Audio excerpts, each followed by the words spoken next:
are your crystals?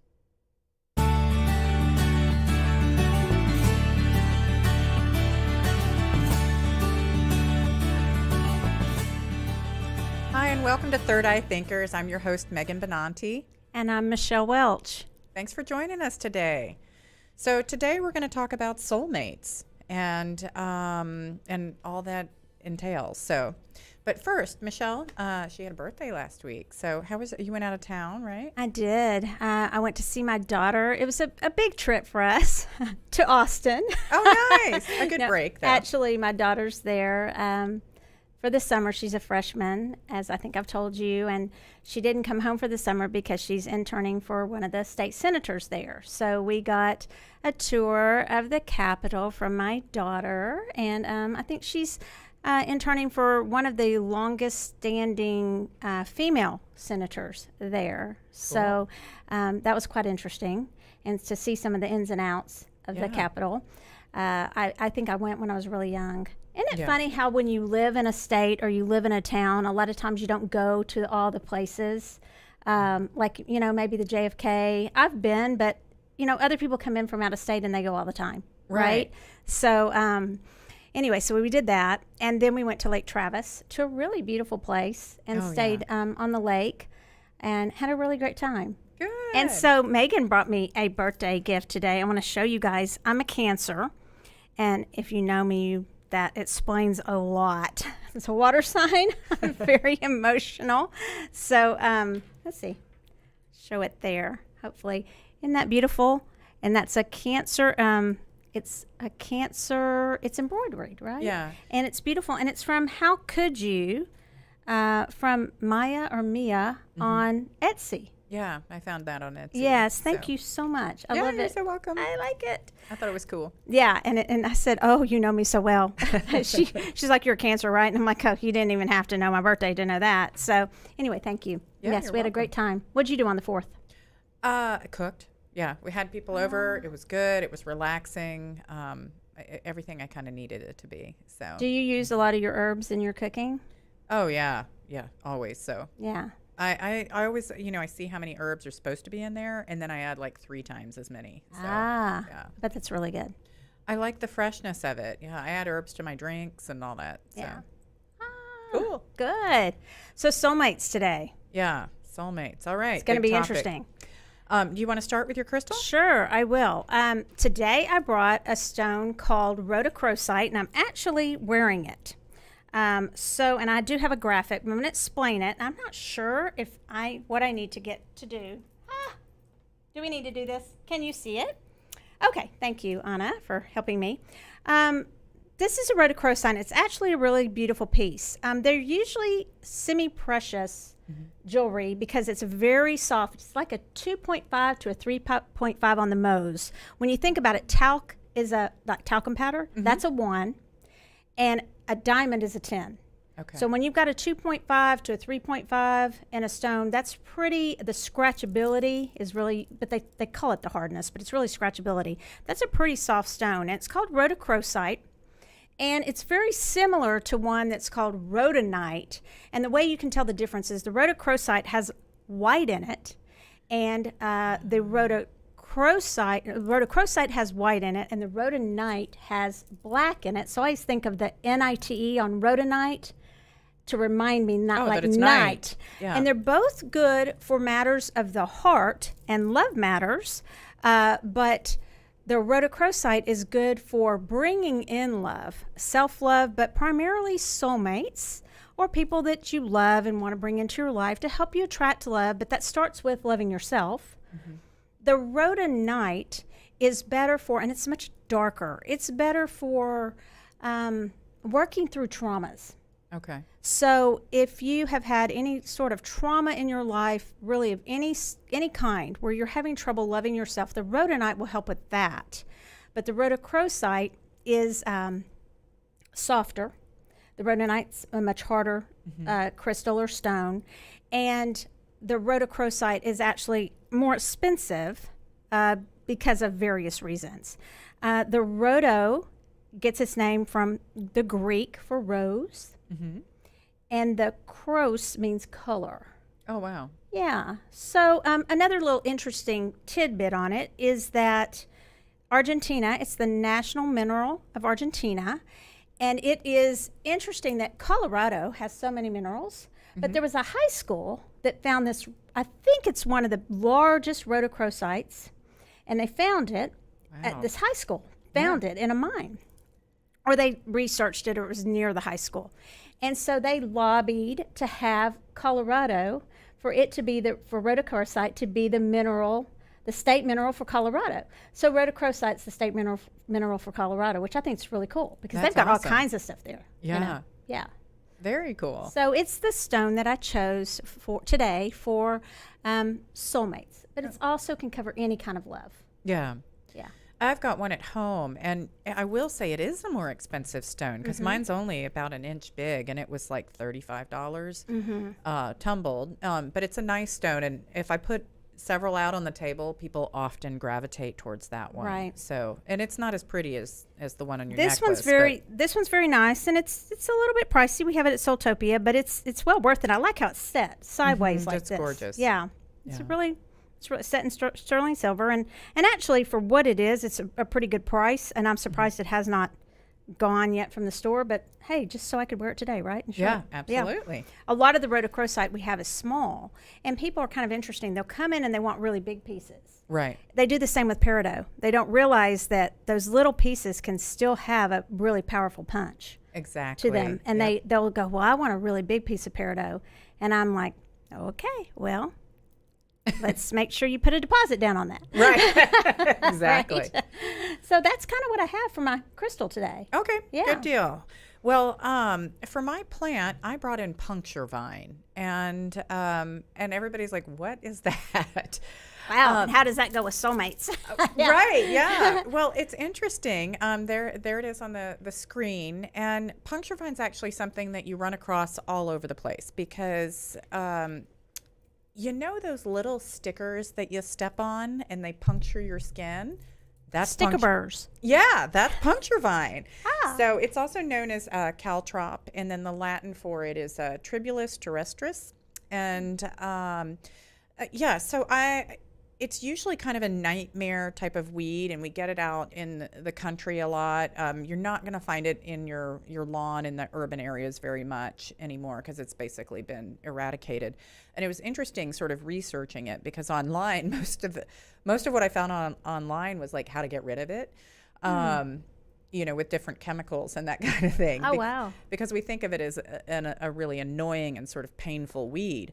But it's got some good properties. So Interesting. and that's one of those things that I love, that the things that we tend to think of as problems in our lives can really have great advantages to us. And it's just a matter of looking at it from another perspective. Right.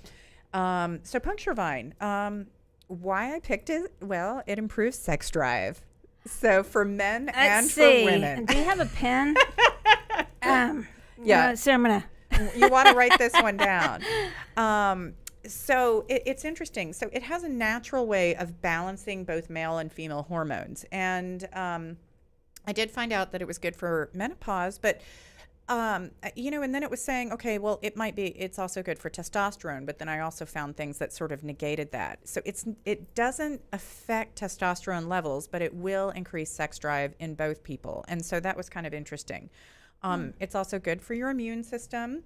It increases your stamina, your endurance, and helps build muscles. So if you want to think about that in working out or in the bedroom, it's good in both ways. It also has antifungal, antibacterial, and then anti-inflammatory attributes to it, but obviously not if you're stepping on it because, you know, it will swell up. I remember that we had gone camping and I had my corgi with me, and my older one, and he was just a pup at the time, maybe about 1 or 2, and we were running through this field, and I was like, I could tell I was just getting covered in burrs. I had on jeans. And I turned around, my corgi had stopped. He couldn't move. He had so many burrs in him. He couldn't, they were between his toes. We must have pulled like 70 off. It was a mess. Yeah, it was pretty Poor bad. baby. So, and then it's also, if you make a tonic out of it, it's going to be good for revitalizing the liver, kidneys, and urinary tract. So I'm assuming this is kind of a dried up and ground form that comes in a pill. there's not a tremendous amount of research on it. I use the nutritional, nutritional prescription. Hold on, I have it in my notes. One of my favorite books, the big fat one, Prescription for Nutritional Healing by Phyllis A. Welch, that they carry at like Whole Foods and stuff.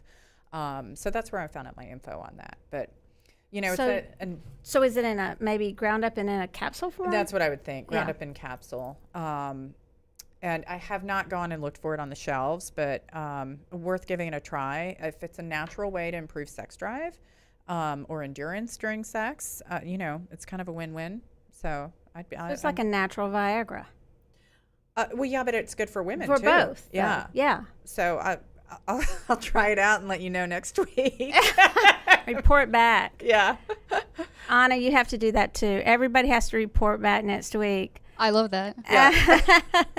Everybody will be reporting back next week. Okay, puncture vine. Just remember that. Puncture vine.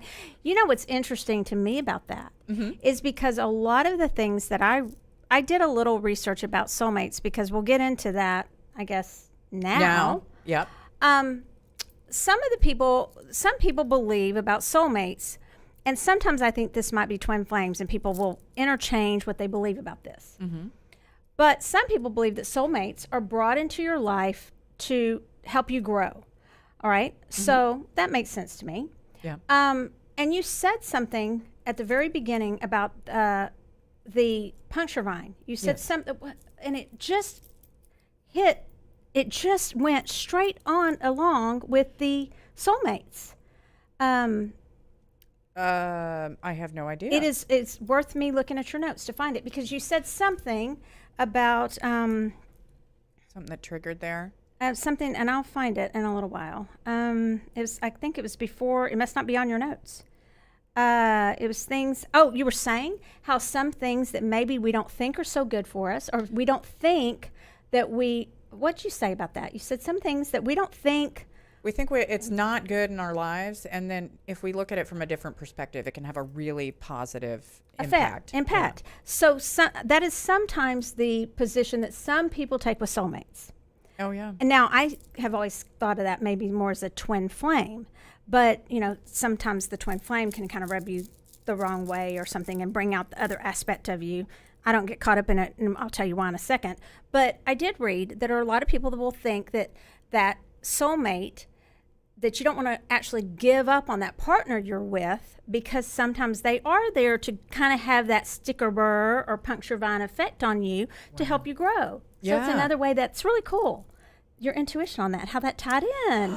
You're amazing. I think you may be psychic, and you just didn't know it. Luckily, I knew something. I think you knew it, but yeah, isn't that cool though? That's because, a great tie-in. How they help you, you kind of, maybe it's not always comfortable, but it helps you grow. Yeah, very true.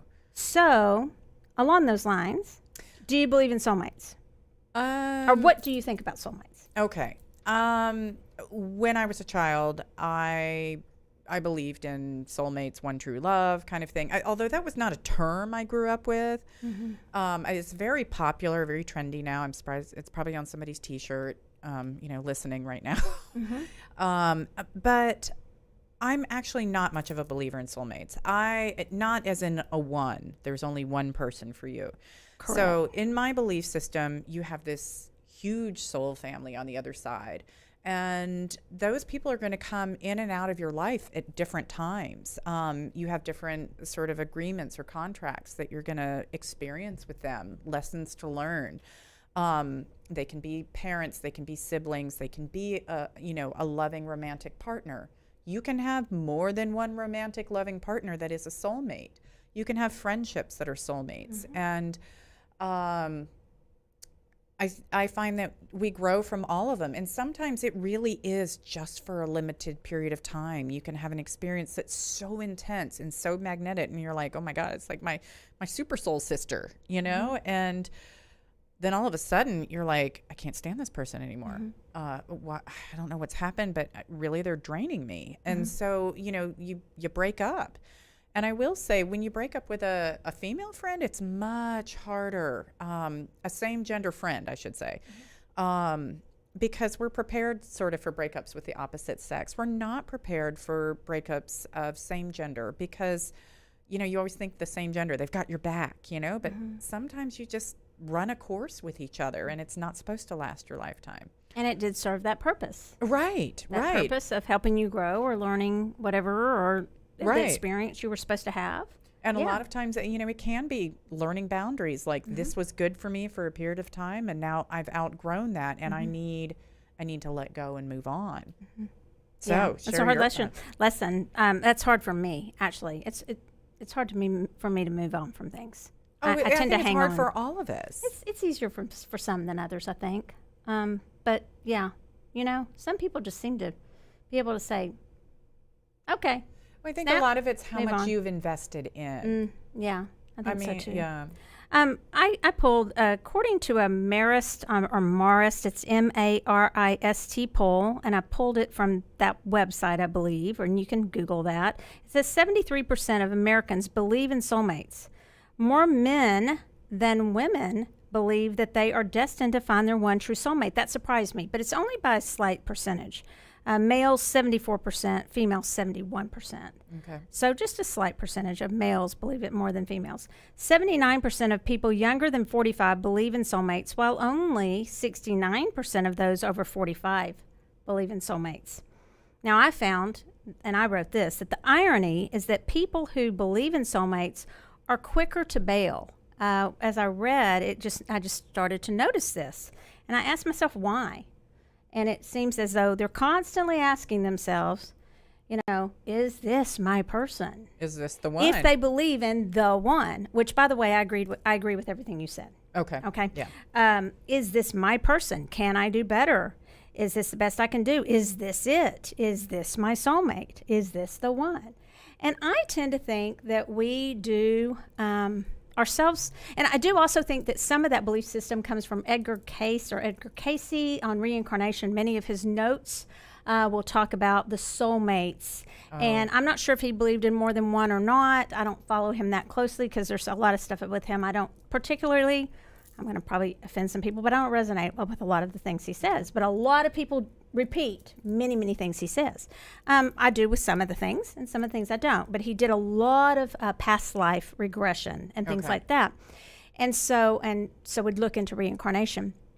But he perpetuated much of this about the soulmates. Right. And I do believe sometimes we are doing some people a disservice in having them just wait around for their soulmates, and especially perhaps readers. When readers are, and if I can't question what other readers do, and I'm not going to do that. It's not for me to say they are right or wrong what they're receiving.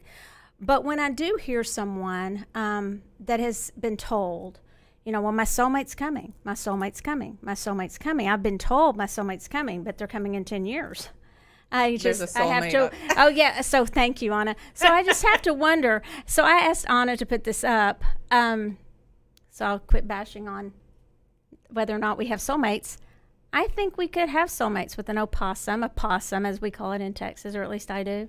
This was on YouTube, and she rescues possums, and she fell in love with that possum. And Roger told me possums are all mean. And then I started watching those YouTube videos, and they're just precious. I love possums. But, they do have those teeth. Well, yeah. But I mean, they are, so do we. Right? I was like, I could. they don't have good dentists for possums, There you apparently. go. So, I mean, you can't knock someone for bad teeth. I mean, look, the British struggled for a long time. Sorry, guys. Now she offended somebody. Yeah. Gotta be honest, if that picture was from the dodo. Oh, yeah. We Yeah. love the dodo. And is one of my favorite websites. Any animal you see there, you're gonna fall in love with them. Oh, Whether that's so they're cute. elephants, they're either chicken. It's wonderful. So anything can be a soulmate as long as you give it love, right? I Yeah. agree with that. Anything. Right. And we can be attached to anything. I don't think we just have to wait around for that one person or that one thing to come into our life. Well, and I think, one of the things you really touched on there is that people they get into that difficult situation or that argument with a person. It's like, oh my gosh, this must not be my soulmate because we're not supposed to have conflict. And part of that soulmate is or the idea of really being with someone is learning to work through conflict. You're not going to be able to get anywhere without it. Right. And, I've been with my husband for, I don't know, almost 21 years now. I mean, married like 18 and a half or something. Congratulations. Thank you. Thank Yes. you. Yeah, we still like each other a lot. I mean, we really adore each other. But we certainly have times where we have arguments and struggles. And, we're not a volatile couple, by any means. But I'm kind of a runner. So my panic is, if I get upset, I'm always like, oh, this isn't working. And, but really it is. It's just that I gotta chill, and I have to process through. And, I tend to think my husband tends to be the much stronger one, because although he might get frustrated, he's very like there, I always know what to expect. So. Right. You seem that way too, though. Yeah. You're very even. Yeah. You're very grounded, Megan. Well, thank you. I've worked She really hard on grounds it. me very, very much. But anybody who knew me like 20 years ago, I was not grounded. So, this is... You're very grounded. It took a lot of work and effort to get here. So, and I have to say part of that comes from being with my husband, because I think of him as a very solid man. Yeah. So. Well, I think that we can, and we do have soul tribes, I think. Oh, yeah. Yeah. And I do think maybe we come in with tribes. We have people that we connect to. I think we're all connected. So where does it stop? We're all connected in some way. So I do believe with what you said. We're brought into each other's lives for a reason, if only for a moment. But I just don't buy into that whole looking for the soulmate. I just don't. Yeah, and I really think that people are going to sell themselves short. And I think that's probably because it is so popular now, this term soulmate, because when I don't know when that was really brought up as a big deal in the 70s. I can't remember when he was. But it's been developing over time. And, it's not doing it's not doing you a lot of good in general. So, and I do think you commented, you touched on it without using these words. I think there's people have these categories of destiny soulmates, and then experience soulmates, or over time soulmates.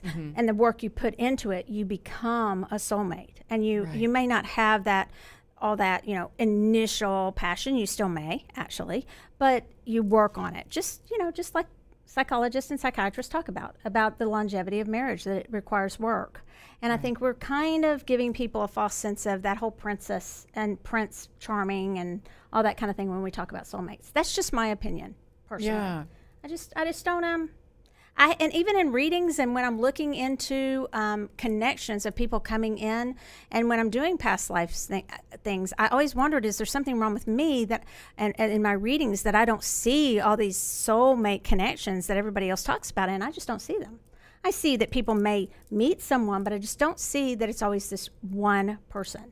Right. And I actually won't, I don't look at that. When people are like, well, am I ever going to get married? I'm like, that's not something I read on, because that's something, I think we have whatever we want in our life. If we're really passionate about falling in love, if that's our main focus, then we will find that. And, for me, that was way more important than career. And so while everyone else was going out and kind of developing their careers, I was working on falling in and out of love all the time. And, I always put 100% effort into it. It wasn't always successful.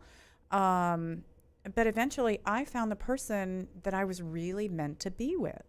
And lucky enough too that, still when I was younger, we still got married in our 20s. And so you're more mutable in your 20s. As you get into your 30s, you're a little more set in your ways, and it does become a little bit harder. But I want people to really be brave, be courageous, fall in love like you've got one shot at it. Because if people are bolting so quickly, it's not giving anybody a chance. And a lot of times you're bolting from yourself. It's right. Really think about it. It's when somebody comes to me and they think, oh, should I move? Or should I change jobs? Or should I get a divorce? Or should I do this? And I always say, when you go, you're going to go with you. Right. Wherever you go, you're going to. So really always look into that first, because wherever you move, guess what? You're going to. Wherever you go when you leave that marriage, guess who's going? You.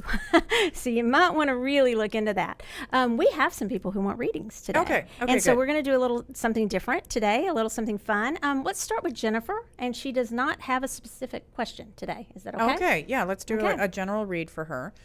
And then if we run out of questions too, I also brought some charms in, and we can do some general reads for anybody listening and how that would be effective. So let us see what we've got for Jennifer. Sorry about the shuffling, guys. So this deck, forgive me, I don't remember the name of it off the top of my head. It is by Corinne Kenner. And I think I bought this Pretty. at one of the reader studios one year because I was looking at the book the other day and I was like, oh, she signed it. Yay. So I had all really this pretty. kind of interesting things going on. All right. So why don't you draw the cards? Okay. So how many am I drawing? Just draw 3. Okay. 3 is our magic number. So I'm just going to fan it a little bit. Do we have room to Yeah, fan? yeah. Okay. And I love that Michelle fans. So we have different styles of reading, but I think they're, there's no right or wrong way. They've all got, the same good information. And that's kind of why I handed it to you, because I wouldn't have been able to fan that pretty. Okay, so let's see what we've got. So we've got 6 of Wands in reverse. We have a Knight of Pentacles, and we have 10 of Cups in reverse. All right, Michelle, do you want to start? Okay. Are we doing the charms or are we not doing the charms? I was going to do the charms if we didn't have a specific question Okay. from a client. Okay. From someone specific. Gotcha. Oh, okay. Gotcha. I'm sorry. No worries. Okay. Do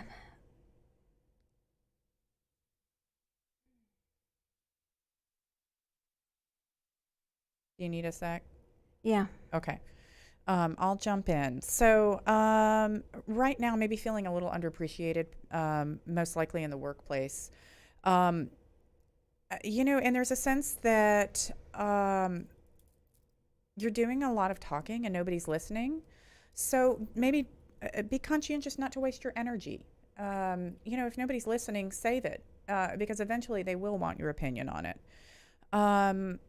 You do seem like you're at a point, either this can be you or the relationship, or it might be both. I'm looking at this Knight of Pentacles. And it's an interesting Knight of Pentacles because usually I think of the Knight of Pentacles as like wanting to move forward and just being a little bit stuck or hesitant or cautious. This guy, he's a little like, oh, God, do I have to be here? Mm-hmm. And, I want you to think about that in regards to your life. Is this about a relationship? Is this about how you're feeling with your job? And he is holding a giant pentacle. So if this is your job, maybe it's not as fulfilling as you want it to be, or, and so does that mean you need to change it, or do you need to change your attitude about it? You've got some wiggle room here. It doesn't have to be that way, but there is a sense that it's feeling a little heavy and burdensome right now. If you're feeling this way about a relationship, maybe this isn't the person you want to end up with. We're talking about soulmates, and we've got 10 of Cups, which I tend to think of as the happy family card in reverse. And so, if you love them, it's worth making it work out. Every relationship is going to have its challenges, as long as you guys are generally considerate of each other. If you're fighting and you're calling each other names and you're being really vindictive, those are where you've got some issues coming in. If you don't want to have children with this person, then maybe that's a sign. If that's something that you had thought you wanted initially, and then you're with this person and you're just not feeling it, that can be also a determining factor. Do you know this person's age, or roughly? Roughly, yeah. Okay. Is it young? Are they young? She's pretty young. Yeah. Okay, so kids might still be in the picture as something definitely. she would want. Mm-hmm. And if you don't want children, that's fine too. But and she's gonna wish I said, yeah, she's young, but she's not like teenager young. She's young. Right. Yeah. So, what are your thoughts? I too am just drawn to this Knight of Pentacles for some reason.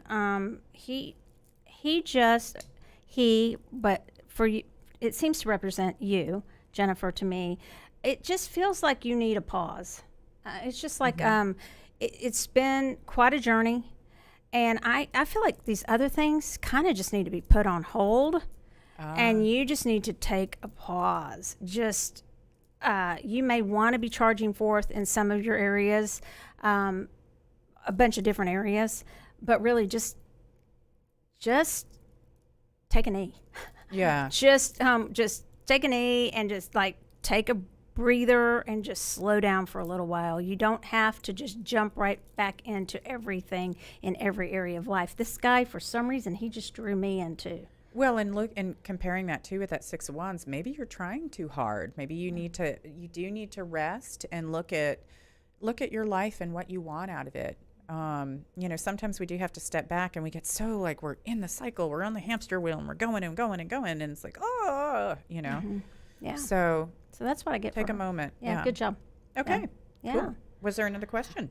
We had a question I think we answered from Donna Reed, whether or not we could have more than one soulmate. And I think the answer is yes. I mean, yes, we can. And so do you want to do one general reading with our,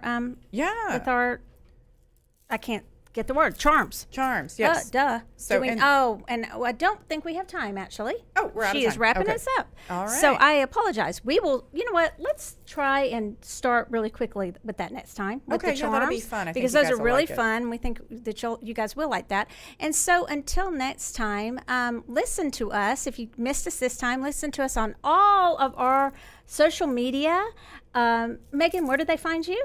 On Facebook. I'm still on Soultopia. And on TarotDallas.com. And on Soultopia and on Michelle YouTube, Michelle Soultopia, and on all the podcast sites. And until next time, keep third eye thinking.